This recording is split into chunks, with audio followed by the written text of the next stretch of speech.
All right, 5.1 basic concepts of probability. Experimental probability versus theoretical probability. Say you have a coin and it's a fair coin, it has heads and tails. So half the time, the probability of getting heads is half, probability of getting tails is half. Well, if you do this, if you flip this coin 10 times, you're not going to get 5 and 5. So the theoretical probability approaches experimental probability the more you do something. So the law of large numbers is the longer you do an experiment, the experimental probability will approach the theoretical probability. A sample space is a collection of all possible outcomes for whatever experiment that you're talking about. So if you're asked for a sample space, you're not asked what is the probability of something. It's saying, hey, what are the possible outcomes that could happen?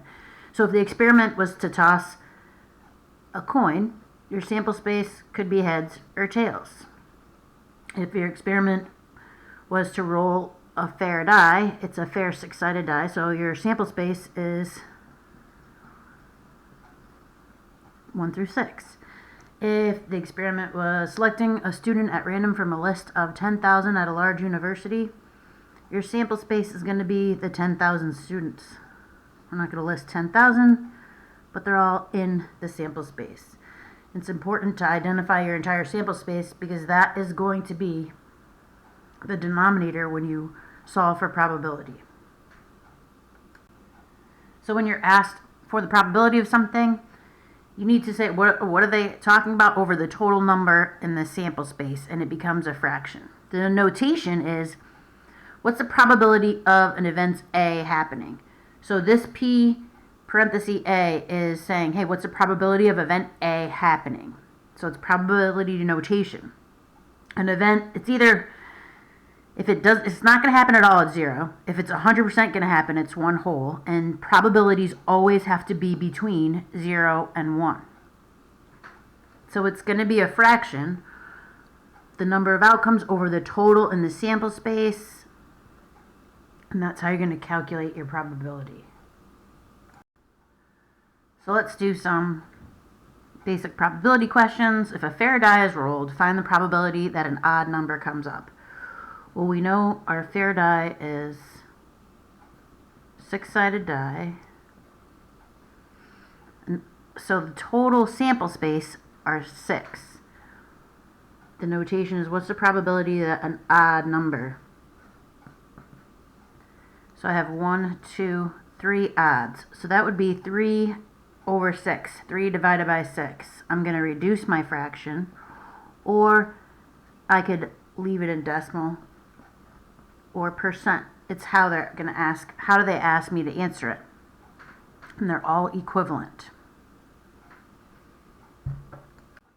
In this next example, a cash lottery game, a winning number between 000 and 999 is chosen at random, with all possible numbers are equally likely. What's the probability that all 3 digits of the winning number are the same? So we have to determine what are the outcomes, how many options of all 3 digits are there, and then we have to determine the total sample space. How many different number combinations are there to begin with? If I have 999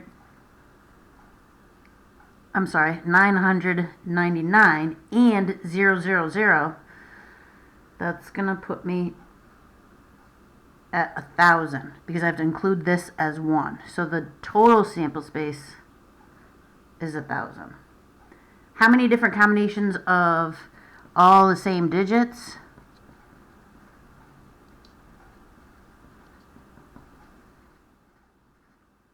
It's 000, 111, 222, so on up to 9. So that's 9. The zeros includes 1, so that's going to be 10. 10 different combinations out of the total 1,000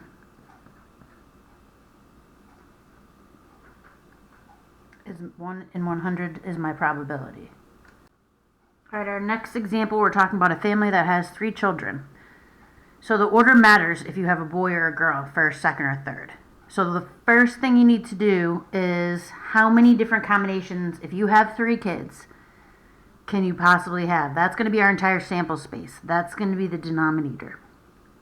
So if you have a girl first, You could have a girl, then a boy, or a boy, then a girl, or you could have a boy and a boy, or a girl and a girl. So there's 4 just with the girl first.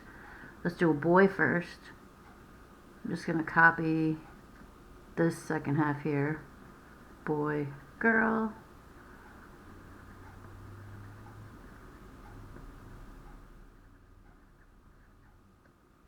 So I have 8 different combinations that you have 3 kids with boys and girls. So that's our entire sample space. What's the probability that there are 2 girls? Well, this one has 2 girls, this one, not that one, this one, this one. So there's 4 out of 8, which is 1/2. This one has 3 girls. It doesn't say at most 2 girls, or so I'm going to go with that counts. 3 is 2 girls.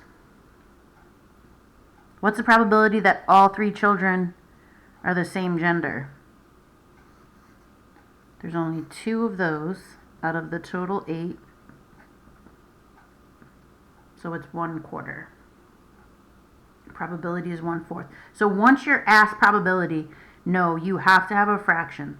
Outcomes over entire sample space, and you can leave the simplified fraction or decimal, top divided by bottom, however they ask the answer.